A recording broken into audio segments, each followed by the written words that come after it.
In one of the most iconic sections of the Stanley Parable, we are presented with two doors. The narrator implies that we should take the left passage, but we are free to choose whatever door we want, and this decision will have a huge impact on the story. Throughout this video, I'll be referring to that as an implicit choice, which is when the game uses our actions, during normal gameplay, to somehow influence the narrative. To put that in perspective, an explicit choice would be made using some dedicated mechanism, like a dialogue wheel. The Stanley Parable is a walking simulator. Walking is the main gameplay, and it is how we walk that shapes the story. But even if the game is mostly linear, it can take advantage of implicit choices. During the Madagascar section of Uncharted 4, we can discover a few optional locations scattered across the map. If we happen to do so during a conversation, it will get interrupted. Sam, if you had a guard... Hey, is that a well? Well. But once we return to the car, the characters will smoothly pick up where they left off. What were you saying, Nate? Right. If you had a guard doing you favors, why didn't you use him to get word to us? Again, we are just playing the game, exploring the area, but the dialogue adjusts itself to what we do. However, my favorite thing about implicit choices is that they can give our actions immediate consequences, but they do so without being apparent, oftentimes surprising us that something we did actually mattered. So obviously, I wanted something like this in Astortion. But here's the catch. Astortion does not have a voiceover. The narrative is provided mostly through written dialogue.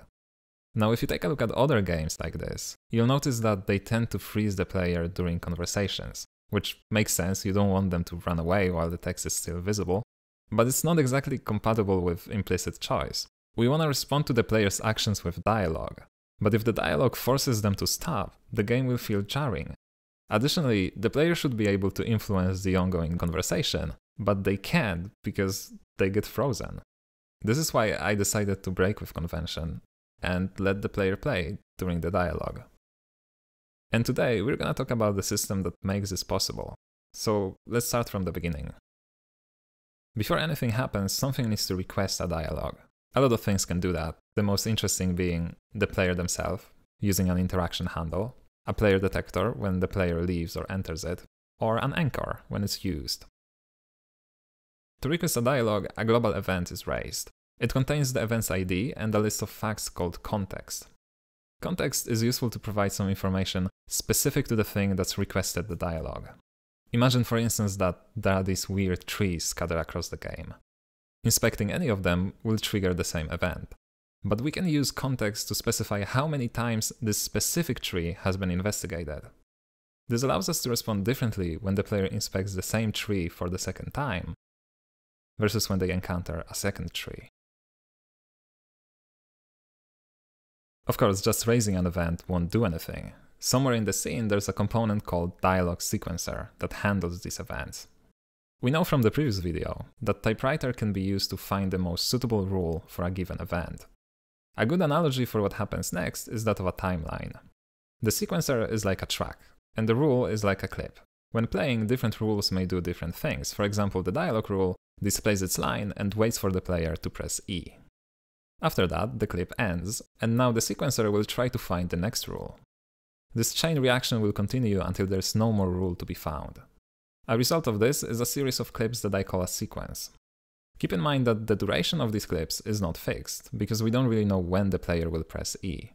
Now, because the player can run freely during a conversation, it may just so happen that a brand new event is raised while another sequence is still going on. For cases like this, each rule has a priority assigned to it. If the new rule's priority is smaller than the current one, the event will be ignored. Otherwise, the sequence will be overridden. Currently, there are three possible priorities. One for short, unimportant comments, one for normal dialogue, and one for cutscene dialogue, which is critical for the story. We'll get back to this one.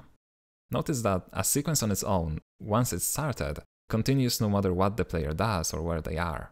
This is why I needed a way to bound a conversation by some physical conditions. For instance, this conversation can happen only if the player is within this volume, and if they leave, the conversation will get terminated. This one, on the other hand, can occur only if the player is sitting on this bench. If they stand up, it will end. Before I explain how this works, let's take a look at interactions alone. We're gonna use this bench as an example.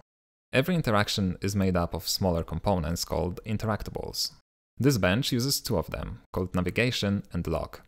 Navigation causes the player to move towards some target with a configurable speed, whereas lock freezes the player and plays some animation. In this case, the sitting one. Under the hood, interactions are managed similarly to a dialogue. There's an interaction sequencer that listens for any requests. When the player presses E, the navigation interactable is requested. After the target is reached, navigation ends and lock begins. But what interests us the most is that each interactable has its own set of conditions. For example, navigation requires the player to be within a specified distance from the target. If these conditions are not met, the interaction won't start. On top of that, every interactable can be set to interruption mode. This mode allows the player to cancel the whole interaction.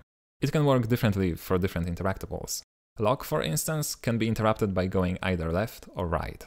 This is why the player can stand up from the bench. Now, if you think about this, interactions have all the features we need to bound our conversations. Let's go back to the volume example. We can describe it using a new type of interactable. Let's call it confinement. Its condition will be that the player needs to be within the volume.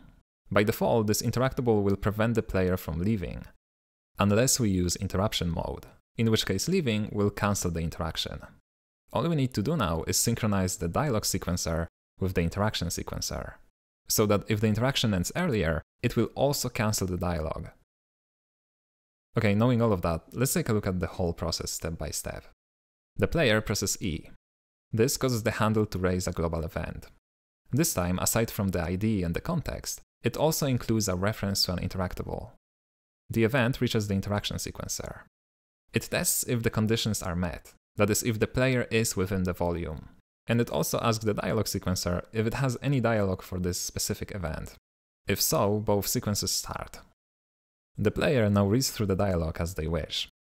But when they leave this volume, the interaction gets interrupted. The dialogue sequencer is notified about the matter, and in return cancels the dialogue. This is of course a really simplistic example. In reality, the synchronization may be a bit more complex, but I think this illustrates it well enough. Now, going back to this cutscene priority, I told you that such rules are critical for the story. So, logically, we shouldn't really allow the player to interrupt them. And the interaction sequencer knows that pretty well. That's why if the current rule has this priority, the interruption mode will be disabled. In practice, it means that the player won't be able to leave until they finish the dialogue. But obviously, I'm gonna use this priority sparingly. Anyway, this is it. The whole elaborate system that will hopefully allow me to craft some interesting narrative. But I guess you'll be the judge of that. Thanks so much to all my patrons for supporting the channel. Thank you for watching. And till the next time.